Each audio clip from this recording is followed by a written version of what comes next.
Good morning, everyone. Good morning, good morning, good morning. Glad to see everyone's here. This is recording, just to let everyone know.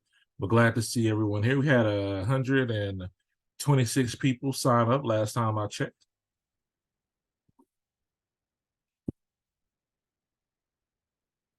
Go ahead and start getting comfortable. Our question for the chat today. I didn't come up with a question for the chat today. Hold on.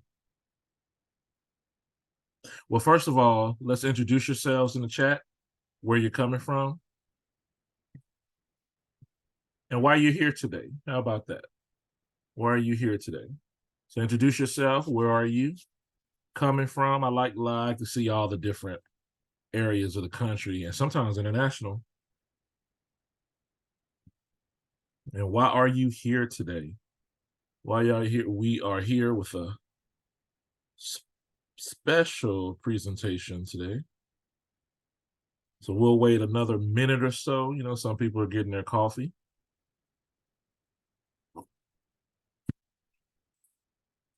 Some people are getting lunch, depending on where they're at.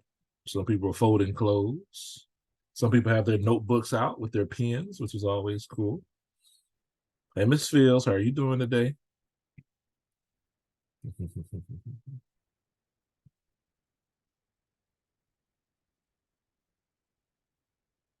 Got Lansing, Michigan in the house. Good morning, Rachel. Supporting the Michigan State Spartans. We're not going to talk about y'all football coach, so don't worry about it. Fire football coach.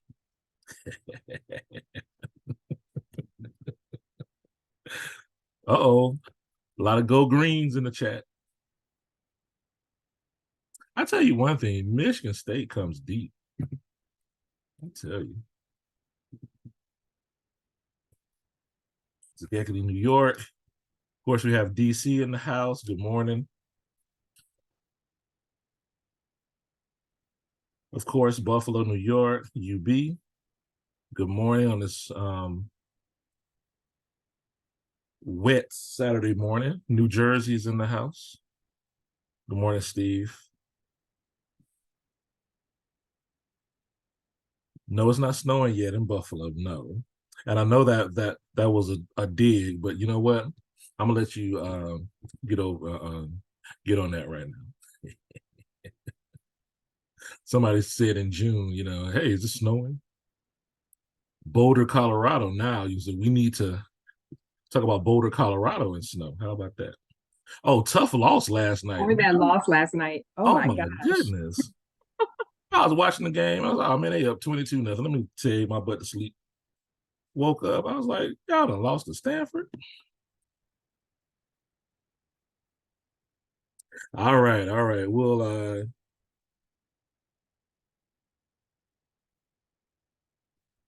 We'll go ahead and get started here.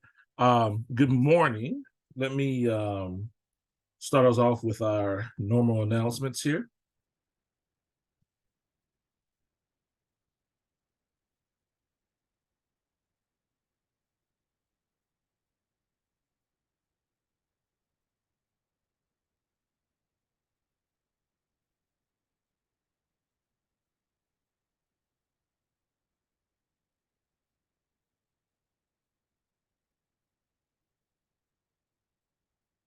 Well, good morning, ladies and gentlemen, the Black History nerds. Of course, you know, my name is LeGarrette King. I'm the head nerd in charge, a history nerd in charge, HNIC, and I'm so glad to see all of you all today.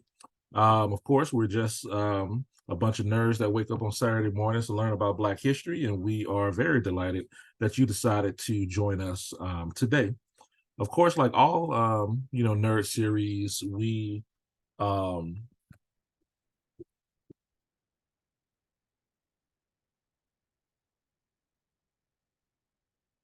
on, let me start this over.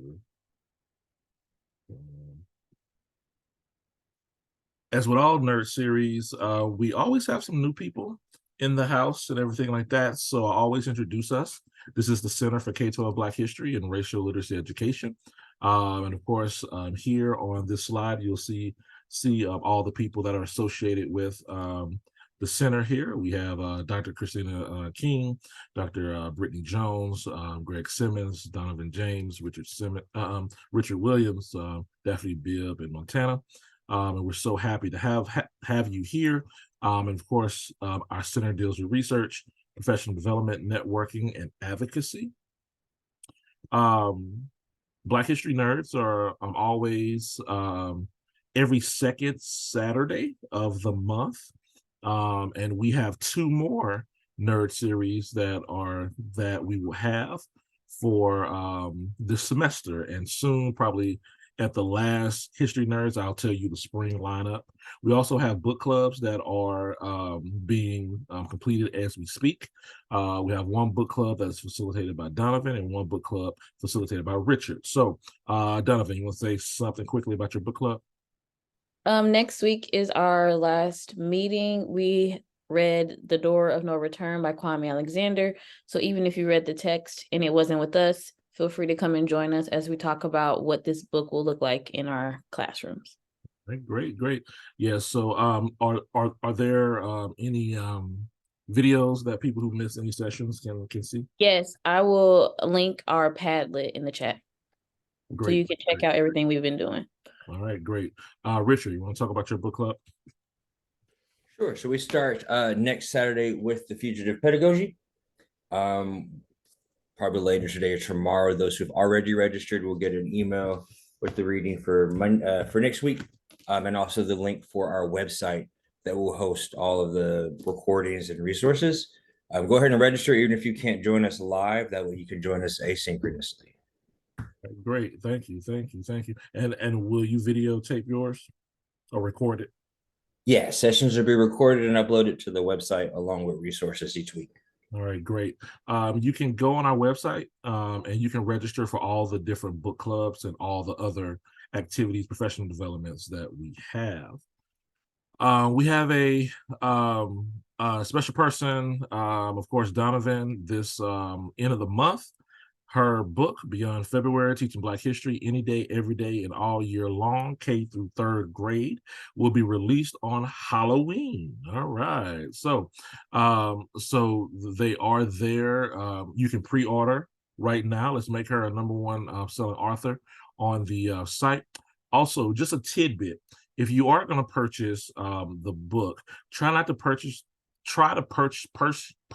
it from the publisher instead of Amazon or Barnes and Nobles or whatever the case may be. If you purchase the book through the publisher, that gives Donovan all the credit, so she can get another contract. All right. So let's help her out there, and any residuals that she sign up for, will help her, real good. So after her book comes out, the center will have, for those who are in Buffalo, I believe we may have a virtual option. I'm not sure. Dr. King is planning this, but Friday, December 8th, what's that? 4:50 to 7:30, we'll have a workshop as well as a book signing for Donovan. So feel free to sign up for that. You can sign up for that from our website too. And of course, our signature program is our Teaching Black History program, which is going to be July 26th to the 28th. And this is our 7th annual, and our theme this year is Black to the Future, Afrofuturism as Black History. Now, this is the only professional development that we charge for, and also the conference sets our budget for the rest of the year, right? So please come, invite a friend or two, and come to Buffalo, New York. I'll have more information about proposals, hopefully by the end of the month, and then we'll open up registration either in January or February. Some resources as we begin to start thinking about what Dr. Castro is going to talk about today. Here's a research about Kyle T. Mays, An Afro-Indigenous History of the United States. Really great book for knowledge. So if you want to, focus on that and purchase that, please do so. And someone will put the, a link in the chat for you for all to look through that. An article for all my academics and scholars, The African Indigenous Lens of Understanding Spirituality, Reflections on Key Emerging Concepts, which is a review of literature. You can definitely go on Google Scholar. We'll have our people send out a list for you. A link, to the article. So for those who are interested in learning more, you definitely can. And then also an article by Dr. Castro. I can't just keep on talking about men, Black girls' resistance in history classrooms. A wonderful piece in the Journal of Social Studies Research, I want to say. We will link Dr. Castro's faculty page, as well as maybe her Google Scholar page, or whatever the case be, for those who are interested in learning more. Okay. All right. I'll turn it over to Brittany, who's going to introduce Dr. Castro. Good morning, everyone, and happy Saturday. I'm so excited to introduce my friend and fellow Michigan Stater, Dr. Castro. So Professora Eliana Castro was born in the Dominican Republic and is the proud descendant of Brujas. She is passionate about how history and social studies curricula can promote nuanced representations of marginalized and intersectional racial ethnic identities, such as Afro-Latinidad. Dr. Castro combines teacher and student experiences to probe theories of teaching and learning, racial identity formation, and racial literacy development. Her scholarship has appeared in peer-reviewed outlets such as Race, Ethnicity, and Education, the American Educational Research Journal, Journal of Teacher Education, Teaching and Teacher Education, the Social Studies, and the Journal of Social Studies Research. Dr. Castro currently serves as Assistant Professor of Secondary Education at the University of Vermont.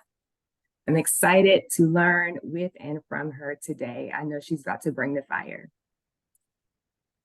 Thank you so much, Dr. Jones. And thank you all for being here on a Saturday morning. Welcome again. I'm joining you all from the Western Abenaki land of the people of Vermont. And I want to just give a special thank you to the Center for K-12 Black History and Racial Literacy Education for inviting me. It was a huge honor to get that ask. So I'm going to start sharing my screen and we'll take it from there. All right, does everyone see that? Give me a thumbs up, Donovan, Garrett. Okay, cool. So today but you don't see this, right? You don't see my nose right now? No, we don't. Okay, perfect. I did it, y'all. I figured it out. Okay, so today I want to share a little bit about this project that Dr. Cortes, and I'll tell you about her in a second. Krista Cortes and I are working on. It's actually a chapter. It's done. It's going to be in a book that I highly recommend. And I will share all the resources from that book and our chapter, as well as some of the teaching resources that are worked into the chapter. I'll make sure to share those with the center so that they can pass those along and add that to the presentation for today. So as Brittany mentioned, my name is Eliana Castro. I use she, her pronouns, and my scholar sister, partner in crime, Dr. Cortes. She could not join us today. She sends her regrets. But I am a former history. There you go. I'm a former history teacher from Lawrence, Massachusetts, and I'm now a teacher educator in Vermont.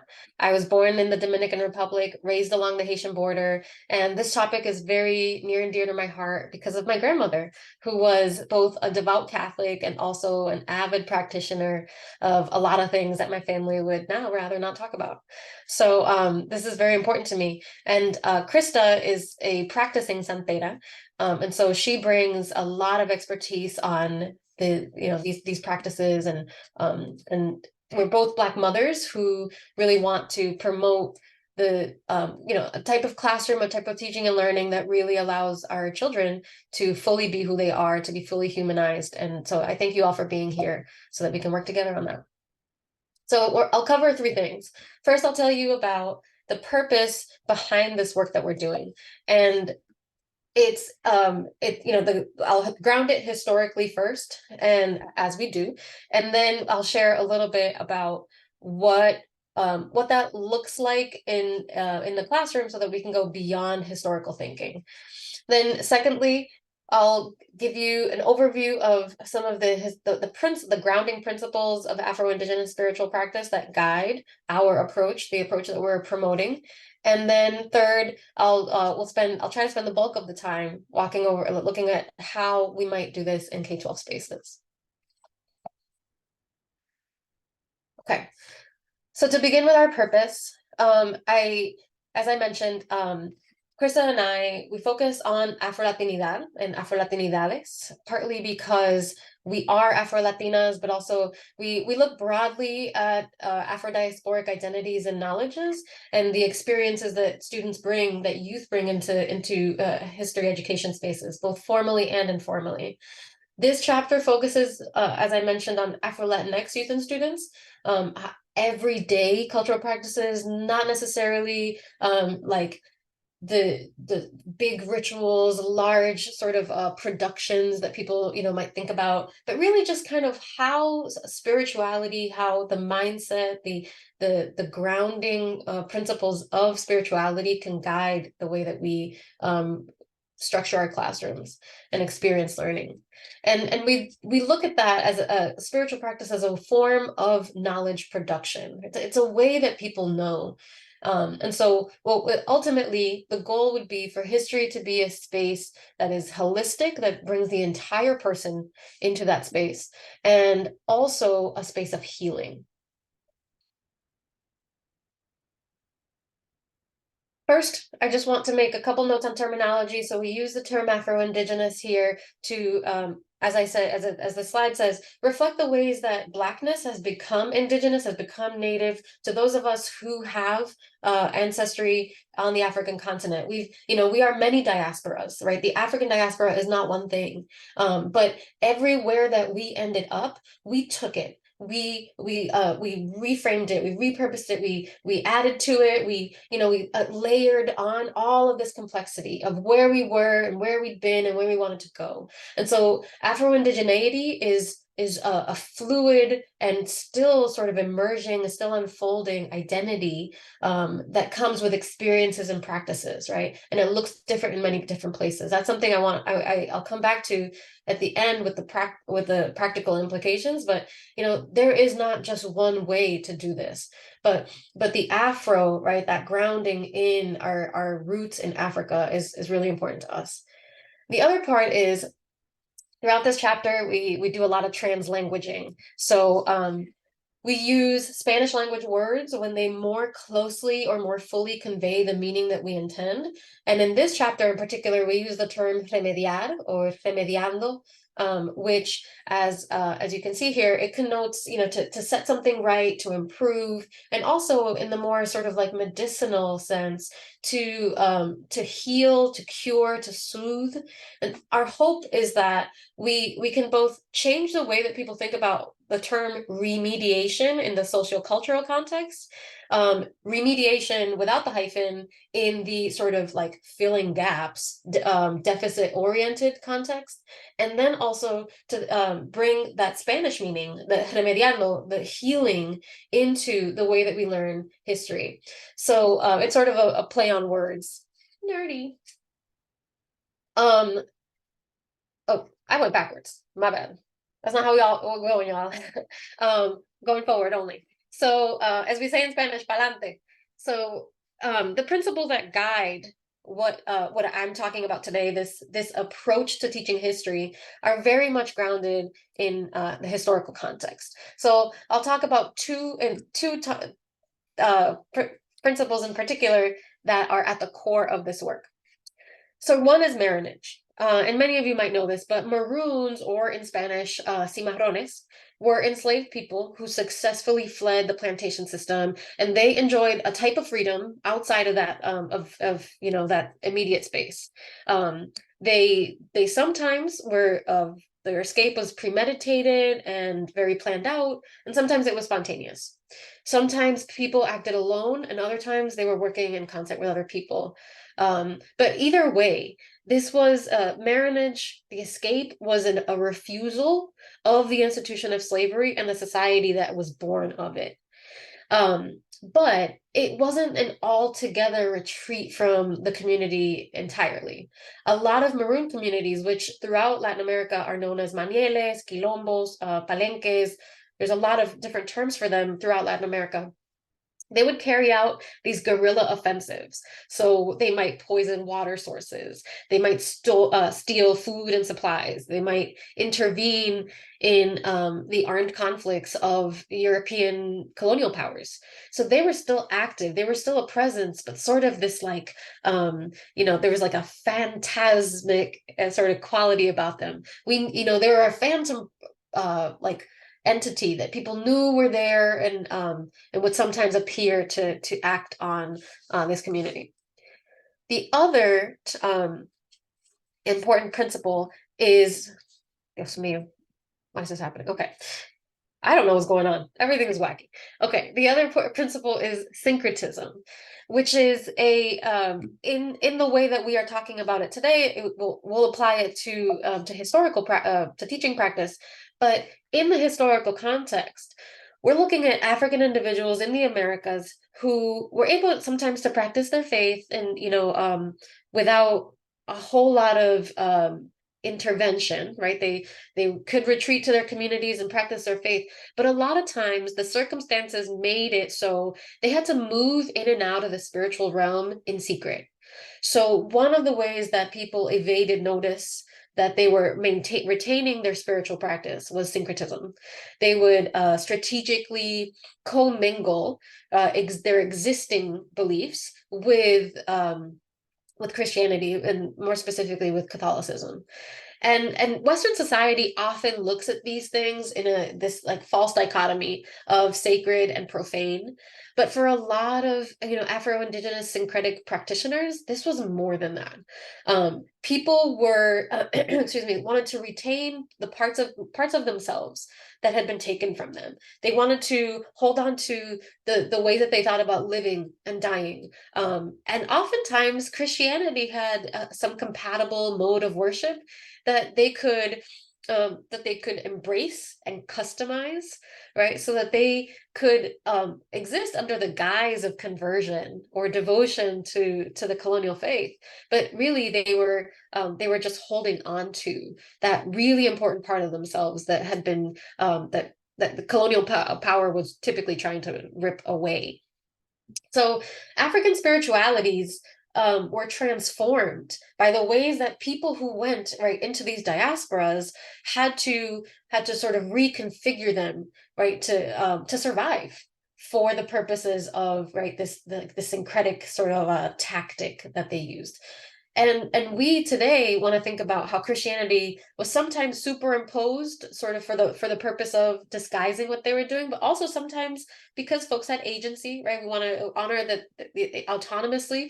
Some folks just had a more open mind about it. They didn't see Christianity and their existing traditions as a dichotomy or a binary. They could just sort of, it was all available to them. It was another way of thinking about higher powers. And so we typically think about this as folks enacting their agency in whichever way that they sought to practice their faith. So with those concepts in mind, we propose an approach to teaching and learning that is rooted in AfroLatinx everyday spiritual practice that reflects and affirms Afrolatinidades in the plural, right? Because as I said, there is no just one way to be Black. There's no one way to be Afrolatinx. So Afrolatinidades plural, and to go beyond cognitive frameworks of historical thinking. Now, historical thinking, to its credit, is important. It encourages students to interrogate sources, to corroborate claims, to analyze context, to look, do close readings. But a history pedagogy that centers Afro-Latinx students also has to be introspective and conscious of the relationship that students have with the past, the learning of the past, the open wounds that the process can re-inflict at times or heal, right, if we do it differently. So borrowing from Afro-Indigenous spiritualities, we seek to privilege inherited knowledges, right? Ways that are not typically meaningful or validated in the classroom. So for one, we encourage folks to foreground those untold histories, those undertold histories, anything that was erased or silenced or distorted. We seek to acknowledge their significance. And one major way that we know, one limitation on history education oftentimes is if it wasn't written, we don't study it. Right? If there isn't a record somewhere, we feel that we have no access to it. It doesn't become a legitimate source. And so we're trying to think of ways that we can recognize the range of experiences that we may never fully know because they're not recorded in the archive. And there are people out there doing really wonderful work with like speculative analysis of the archive, trying to read into those silences. So we do that. The next part is we want it to disrupt the way that knowledges have been separated. And typically in Western Euro-dominant spaces like our classrooms, we're privileging cognitive knowledge almost exclusively. But what we're trying to do is really get people to think about what would it look like if I reconnected students' minds, their spirits, right, and their bodies, all of them, integrated them organically in the experience of learning history. That would be transformative for students, right? Typically, we're really fragmenting, we're compartmentalizing. We're telling students, you can speak your language out there, you can't speak it in here. And similarly, in the curriculum, we're saying, we process knowledge only with our minds, right? We build skills, you adopt tools. It's very utilitarian, it's very capitalist. And we're trying to break away from that. We're trying to give students tools for seeing their entire humanity, the full expression of their personhood, trying to come through organically. And so that mind, body, soul, or spirit connection is a huge part of how we disrupt the Eurocentric perspective. And then third, we want to harness the healing power of that, bringing together what has been fragmented. We believe that for students, right, history can be some kind of like salve. It can be a way that they fill gaps for themselves that are really unsettling, that answer questions about who they are, where they've been, that honor their ancestors and their knowledges. So we want to hold space for students, like I said before, to acknowledge a silence, erasure, distortion, and then reconnect to acknowledge the hurt that some of that has wrought on us. When I was teaching in Lawrence, Mass, one of the hardest things for me as a 20-something-year-old was when students would be, we would be learning about US history or world history, and they would say to me, Miss, but what about us? Like, what was happening with us at this time, right? And us, you can interpret it as you may. For a lot of my students, it was, Latin America. They wanted to know, like, where they fit. So, this idea of remediando history pedagogy, it extends beyond the cognitive because it's a way of looking inward, right? Instead of students always like looking back and looking into books and studying other people in other places, we're allowing them to like have embodied experiences and a worldview that integrates them into the context of time, that allows them to think of themselves as historical actors now and to see their ancestors as historical actors in the past, right? To think about liberation and what that looks like across time, to see their families, their communities, their ancestral lineage as valid knowledge. So, young people with marginalized identities of all kinds, right, we know they're not often seeing themselves, but we want to stop the pathologizing of our people or our communities and really move toward aligning students as like empowered and powerful, both in the past and in the present and in the future. So, skills alone don't do that.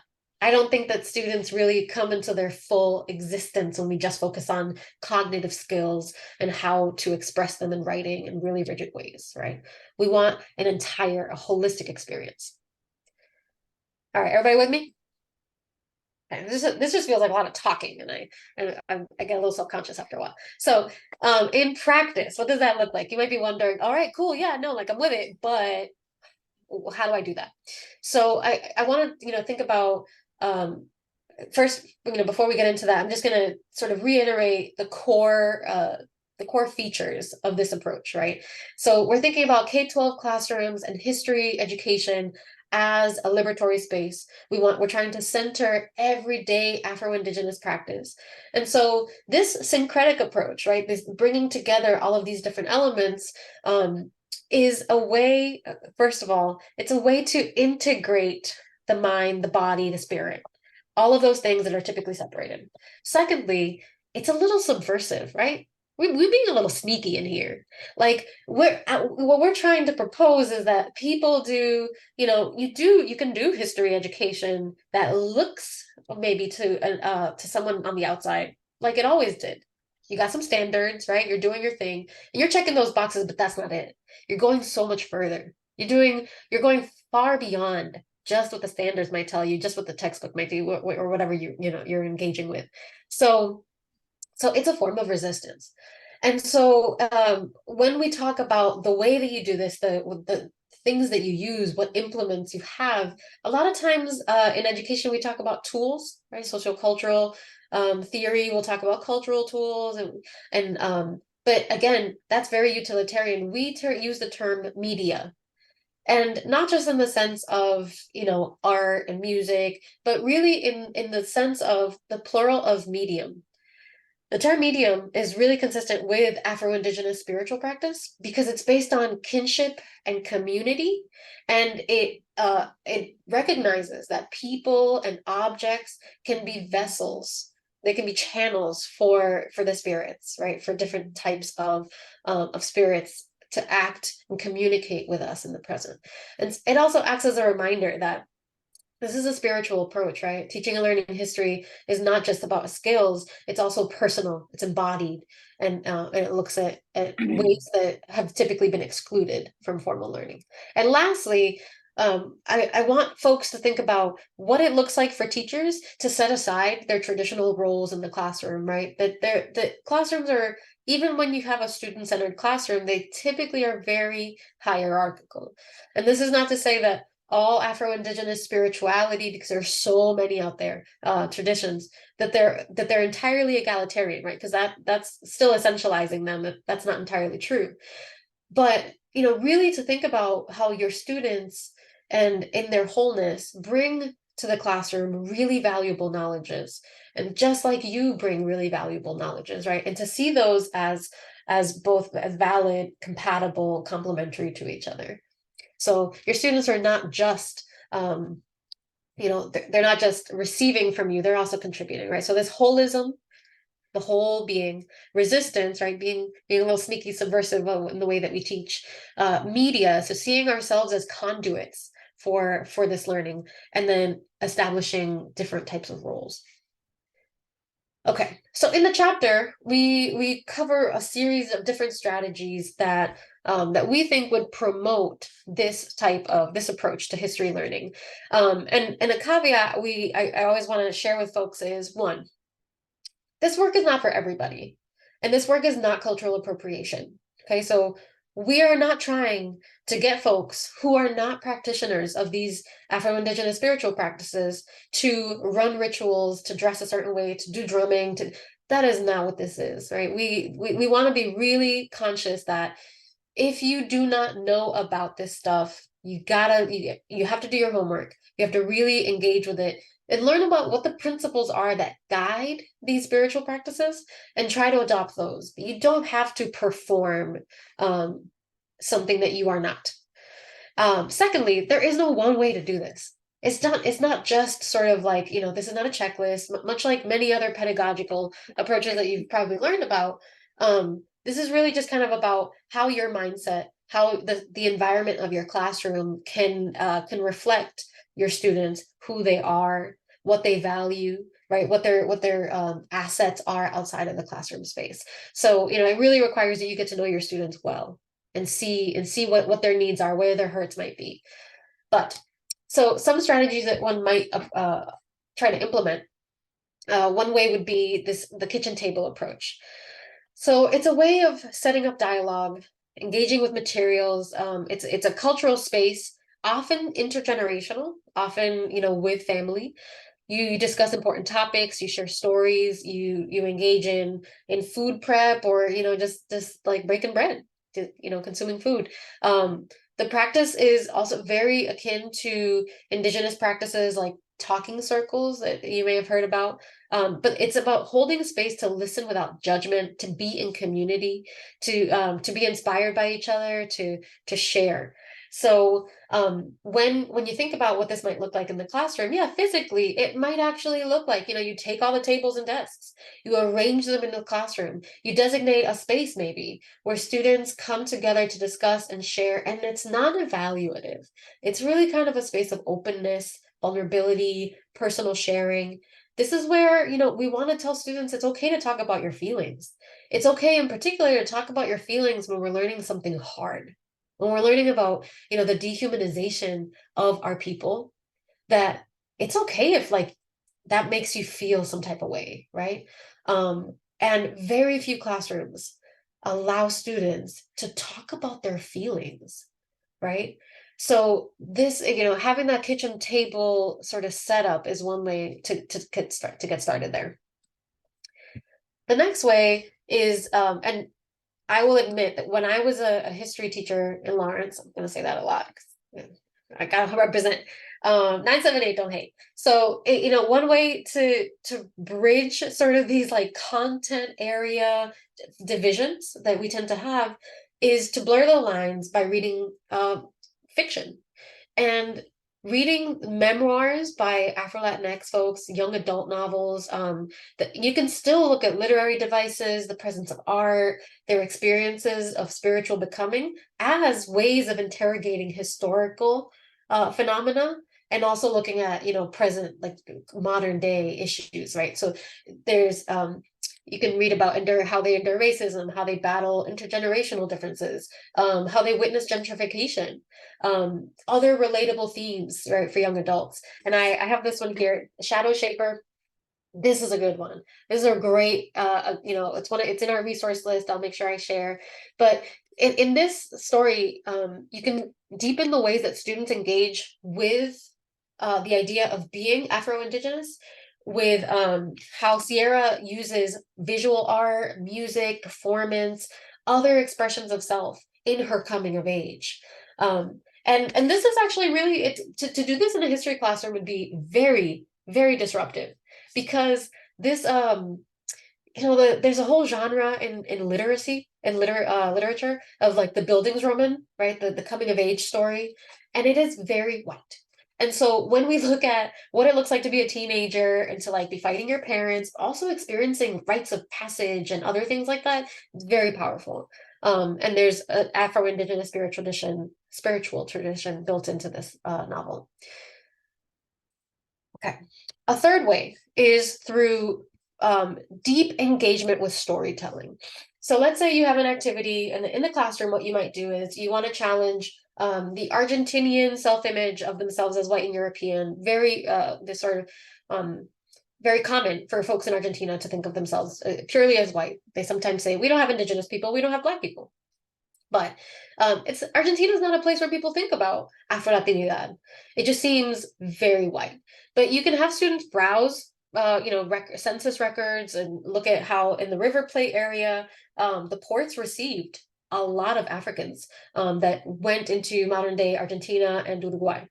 You can analyze census data from a century later and look at how the racial categories were removed from the census, allowing them to then weave this whole new national narrative, a discourse of blanqueamiento, right? All of a sudden, there's no Black people in Argentina. The census doesn't say there are, right? Because categories disappeared. So this is a way of illustrating in the classroom through like your garden variety historical inquiry, how blanqueamiento happens. But then if you want to really allow students to think about their own erasures, their own silences and their experiences, you might have them talk to an ancestor, both, it could be a fictive or biological kin member, and talk to them about their story. Talk to them about, their growing up, their challenges, how they got here, to look at the beauty, right, of the mess that is migration, to look at, you know, how their struggles and how they overcame them. There's something really powerful about that. So, you know, you want to try to recover these different fragments of their story, for whether it's from family, communities, someone else. And then students can come back into the classroom and create a presentation of that person's life. It could be through visual art, through musical performance, through, you know, writing a speculative historical nonfiction, so anything like that. But the goal here is not just to dwell on a slavery, right? But by looking at who we are now, someone who is living, but also a historical actor in your life, that we reclaim, that we are so much more than, you know, stories of enslavement. That it is an important part of the history, but there's also historical wounds right now that need to be healed because of the legacy of colonialism and so on. And so that storytelling can be a really powerful, you know, experience for students to talk to people in their families. God, I wish somebody had told me to talk to my grandmother before she passed. You know, like there's so much leaves us when our ancestors cross, and for students, that weight may never be recovered. And lastly, we suggest this altar orientation strategy because across many cultures, altars have been used as a place, you know, a site of prayer, ritual, a physical manifestation of like how we, you know, our bodies and our beings transcend time and space. And when we build on the altar, again, we're reconnecting the body, mind, and spirit, raising consciousness and promoting students' agency. It requires us to also be, you know, reflective and reflexive in the way that we do this, right? To think about how learning and unlearning is individual for students. And we want them to think, you know, to see how we're decolonizing our space, and they can decolonize themselves, their minds, their practices, to feel supported and encouraged in doing that. Now, you know, I can imagine that building an actual altar in a classroom could be very challenging in spaces where, you know, this could make students uncomfortable. This could make parents, you could have some very angry parents in your space. And so it's not necessarily about building the altar, but it's about teaching students what it is that the altar represents, right? If that's not accessible to you, it's about teaching students to confront violence and what it does to us, and how trauma works, and how, you know, we're building a story, we're unfolding history right now, and to tap into some of that consciousness, right? And that doesn't have to look like a physical altar or actual prayer, but it does guide a mindset, right? So I think, you know, for folks who are in teaching spaces that embrace socio-emotional learning, this actually offers a really powerful opportunity to do that. That might be an entry point, because with socio-emotional learning, you're also trying, in some ways, less, you know, with a spiritual sense, but you are trying to reintegrate the whole child to, you know, be accountable to their emotions and who they are as a person outside of the learner profile. So that might be a way for folks to think about it. But, you know, as I wrap up here, I wanted to just say that in the aggregate, we are, you know, Krista and I, the work that we do, it is intended to be a resource, if you will, and to allow teachers to really tap into who students are, what questions they have, and where we've been sort of as a community, so that the classroom is not a place that is so far removed from them. And I think that, you know, this is we don't want it just to be, oh, it's more engaging and so students behave better or they perform better on academic measures because of this. It's really a way for them to see themselves in history as a learning that is integral to their being, right, to their identity development. So I welcome your comments and questions, and I appreciate your attention.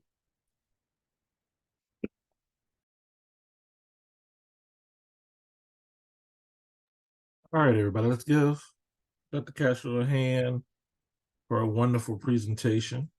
Of course, now this is time to open it up to the peanut gallery here for any questions or comments or thoughts. There was the comment in the chat a little while ago, and I didn't want to interrupt you, Dr. Castro. They were asking, Miss Fields asked if you could expand on the idea of, I'm gonna mispronounce this word, prophologizing. I just wanted to know what it meant. Yeah, I'm struggling to pronounce it myself. So when you were speaking, Dr. Castro, could you kind of explain a little bit more what that word was meant or how we could use it? I think that you had said pathologizing, and that, yeah. Thank you. Yes. So pathologizing is okay. So when you think about, psychology, one of the ways that we sort of talk about like deviance or trying to understand how folks ended up, displaying some sort of abnormal behavior, we typically chalk it up to pathology. And it's not just psychology, it's also, like in internal medicine, right? A pathologist or even in speech, right? Is a person who tries to identify the roots of a problem and then try, to remedy it that way. And so, to pathologize would be to start with what's wrong, right? And then try to sort of like account for that somehow. And we don't want to do that, right? Because what it does is it centers deficit. It centers like deviance or a sense, and what we want students to acknowledge is like, we were always fine. We were like, all of us now and historically, we are experiencing all kinds of, trauma and like push and things that are oppressive and that try to like strip us of a lot of the best parts of ourselves. But we are whole and we are okay. And we're just trying to get back to that, right? Yeah, so I hope that answered your question. And if anyone else has something to add, yeah, feel free. Thank you, Mrs. Fields. Miss Fields, Barbara Ann. Ms. Glenn? Hi, thanks so much for the presentation.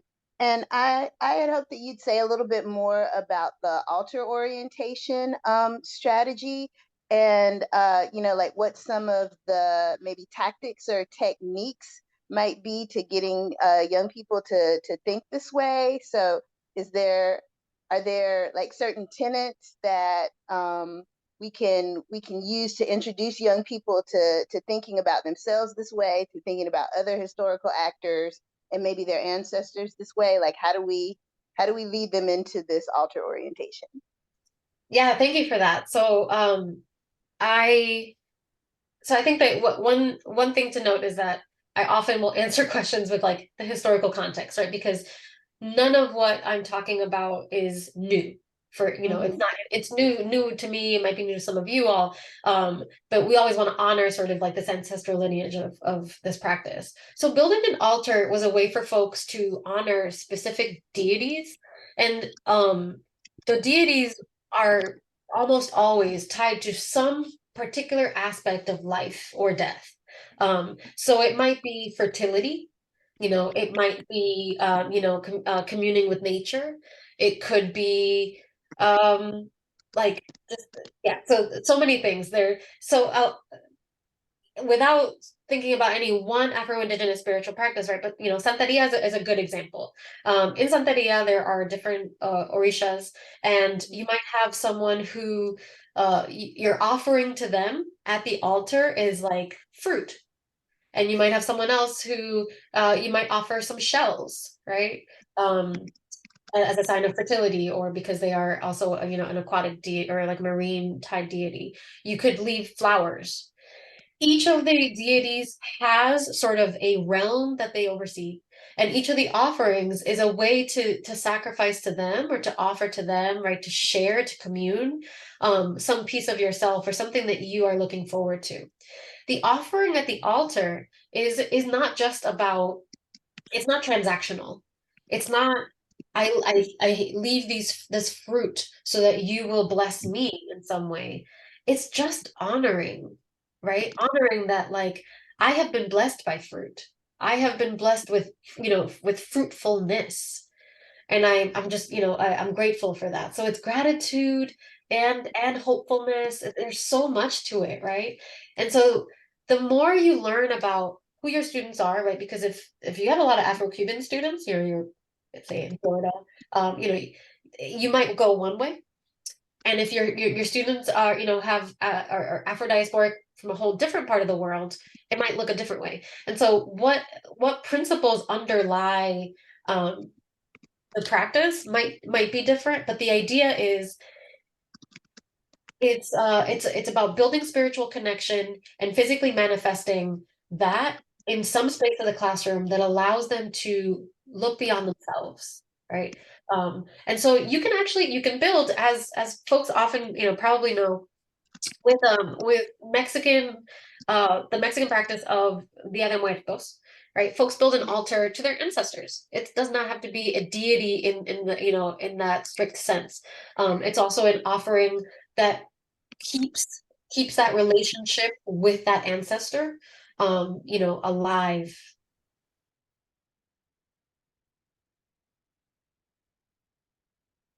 Ways that you could do that. So, thank you for that question. All right. Ms. Awesome, Fields? thank you. My first orientation came because I was raised, believe it or not, in the Catholic Church. And when I was introduced later in life to this practice, it was tied back into that. We had altars they built to white saints and whatever. And so I was taught later on away from that because that was never taught for us in the Catholic school. But when I went later on in life, when we finally got a Black priest who knew some of his African history, we were able to incorporate some of those things into teaching children in a Catholic school setting about their ancestors and building what the meaning of a real altar to them was, and not a worship to them, but an acknowledgement of them. So I will mute myself. So yes, I do believe that you were raised Catholic, right? Because so was I. But one of the things about Catholicism is that it is like inherently syncretic, right? Because it was a powerful tool of colonization and social control to, and this is, there are two interpretations. There's people who believe the Catholic Church was just like real cool with it. They were like, all right, you know what, that's the, you are in your right to combine these things that are pretty similar, as long as at the end of the day you're still gonna do X, Y, and Z that we want you to. And then there are people who believe that no, syncretism became popular because there was so much resistance, right? Because the power in numbers and the will of our people to just say like we're going to continue doing our thing even if you think we're doing your thing. And so I know that like that's a hot debate, but with Catholicism, I'm Dominican. I deeply believe that our island, right, both the Haitian side and the Dominican side, were always like 99% African spiritual practice and 99% Catholic. Like, there was no one or the other. They were not mutually exclusive. It wasn't, this is not like it was so much more than that. I did not learn that until I was an adult, that all the saints that my grandmother had in this like one part of our house, this like room that we were not allowed to go into. Santa Marta was this dark-skinned woman with snakes on her. San Gregorio was like this man in a white suit, and he was like the doctor of the saints, right? And I was told that he saved my life when I was born. I was like a preemie child with a heart condition, like, and we had integrated. My mom she put a cup of fresh coffee every Monday behind the door and hang garlic over the door, and that was like San Alejo, and it was like he was supposed to keep bad things away. There were so many parts of my everyday life I never knew until much later, or not actually, they're apocryphal, in a sense, Catholic practices. El Santo Niño de Atocha, I could put all this stuff in the chat. Santo Niño de Atocha is like this little baby, little holy infant. I don't know where Atocha is, but he'd be sitting in this like throne. Again, all of them actually have really deep roots in Afro-Indigenous spiritual practice, but I thought they were just a Catholic, Catholic worship. And it wasn't until my husband, who is also was raised Catholic, but French Canadian Catholic, I was like, wait. So you've never heard of, you never seen, and you didn't have a, oh my God, wait a minute, what? So it was as an adult that I came to an understanding that Catholicism looked real different for me. Yeah, thank you for that. Abigail? Yeah. Hi. First, thank you for such a wonderful presentation. That was amazing. I am piloting the AP African American Studies course to students in West Philly. And in the curriculum, there's a day on Indigenous syncretism. And the College Board is really, really specific about the essential knowledge that they want students to have. And in both of their statements, they are talking about how Islam was just as much a part of Indigenous syncretism as Christianity. And I'm asking about that because about 35% of my students in West Philly that I teach are Muslim. And so I was hoping you could speak to your knowledge of that piece a bit, or any specific readings or resources you recommend about Islam and Indigenous practices as well. Okay, so I firmly believe in not talking about things you don't know anything about, and this might be, sort of a limitation for me.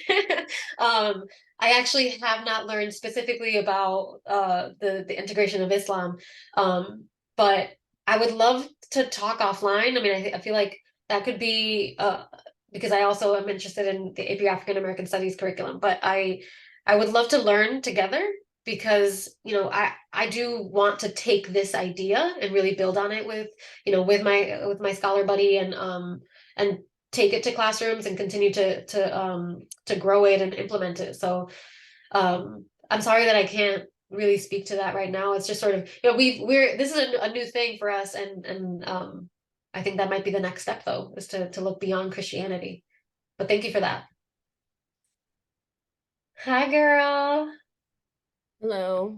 Hi, it's good to see you, Dr. Castro. Thank you for your lectures.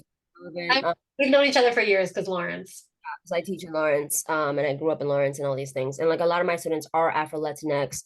And one thing that I always try to give them is this piece about indigeneity, because I think they learn about the European side, and they don't necessarily learn about the indigenous side or the African side. So I try to bring that for them.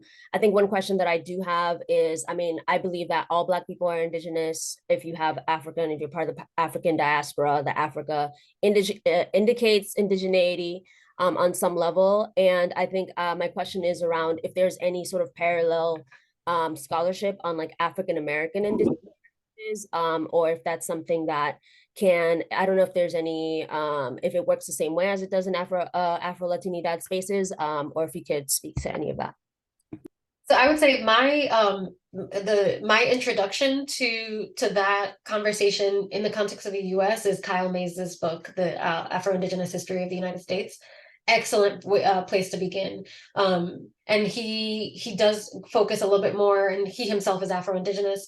The Gullah Geechee history is one way. Looking at Seminole history, there are some really interesting intersections of African and Indigenous US based communities, but I would definitely start there, and then that might open up for you, I think, just give you some enough exposure and knowledge to think about where you might want to look next, because the way that Krista and I grounded this concept, it's very much acknowledging that migration, national histories of all the different places that Afro-Latinos come from, and ideas about race and ethnicity there, how we were socialized, the politics even now, right? Like thinking about being Dominican and what the politics of, Dominican Haitian relations look like. I mean, talk about a parallel to Palestine, Gaza, Israel, there is so much there. Thank you, Richard.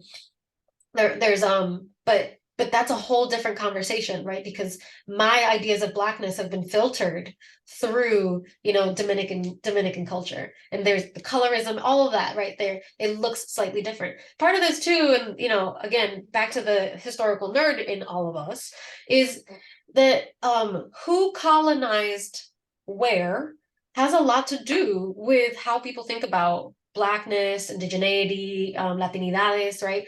Spanish colonization had a very different effect on racial hierarchy than English colonizations. For instance, the hypo descent rule, right, the one drop rule in English colonization, that didn't look like that in Spanish, in Hispanophone, the New World. So there were castas. It was like a much more layered sort of like, it was like shades of brown, right? So many categories of, sort of on the spectrum from white to indigenous to black. And so that will, for lack of a better term, color, inform, shape how folks think about these things. So yeah, definitely. I think you and I could also should catch up and have a conversation about this as well. Richard? Quick question for you. As you were talking about different resources for in the classroom, I'm thinking practically wise, the US keeps banning all the good books. Do you know of any like resources that you may really love, but may also be on the hit list of some of our friends from the other side of the political spectrum, just so teachers as they're looking for resources kind of have an idea of kind of, who's on the radar and who's not yet? Yeah. I don't know who's on the hit list from my resources list, but that is a really great question. What I might do is just, now I'll go through our chapter, I'll put some things in the chat so that folks don't have to wait. And then, but I could see a lot of these people being banned if they weren't so little known, right? Like some of this stuff is just sort of beautifully on the fringes right now. Like sometimes being on the margins is a nice way to, it's like like maroonage, marinage. It's like you get to sort of be outside the purview of the state, and you're not as like under all the surveillance in the same ways. So yeah, but I will drop all the resources in there, and I strongly recommend that folks just kind of dig them out, feel get a feel for what's right for you.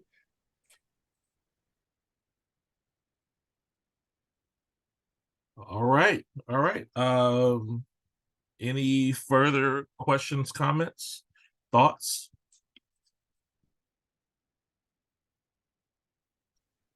Thank you so much, because you were the first person I was able to hear talk about the Catholicism and the Afrocentric and bringing those two together. And believe it or not, in Philadelphia, most of the Black parishes they had who were Afrocentric were now allowed to practice our Afrocentricity. And we are now down to almost just 2 Black parishes in Philadelphia, and only one still has some of those rituals, but they can only do them a certain time of the year. So thank you so much. I will mute for good. Thank you for being here. All right, let's give her one more hand for joining us this Saturday. Thank you again. All right, of course, everybody, we celebrate, Blackness, and we celebrate Black history, but we also celebrate those who actually do the work, right? And so, we always appreciate our presenters, and we appreciate you a lot. And I found out a few weeks ago that I'm an OG now, so watching you grow, what I'm saying, within the profession is really satisfying. All right. I still don't know how to feel about being an OG, but it's a good thing. It's a good thing. I mean, I don't know. I mean, it's remember, the O stands for original, not old. So right. don't take it to heart. Okay. All right. Definitely. All right. Any other things? We will see y'all. Well, if you are participating with Donovan's book club, she'll see you next week. If you're participating with Richard's book club, he'll see you next week. I think Donovan's up first at 11, and I believe Richard is at 12:30. All right, so you should be able to see all the links on the webpage. If not, give me a call. I will upload the recording as well as the chat so you can see